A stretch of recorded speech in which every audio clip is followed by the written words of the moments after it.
સરસ્વતી તાલુકા ખાતે ગુજરાત રાજ્ય એસટી વિભાગ દ્વારા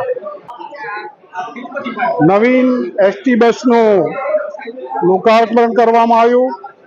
આ કાર્યક્રમમાં જિલ્લા પંચાયતના અધ્યક્ષ બેન શ્રી હેતલબેન, ધારાસભ્ય કિરીટભાઈ પટેલ અને ભારતીય જનતા પાર્ટી અને કોંગ્રેસના કાર્યકરોએ હાજરી આપી અને લોકોને સુવિધાઓ મળી રહે એના માટે નવીન બસ સ્ટેન્ડ ખુલ્લું મૂકવામાં આવ્યું।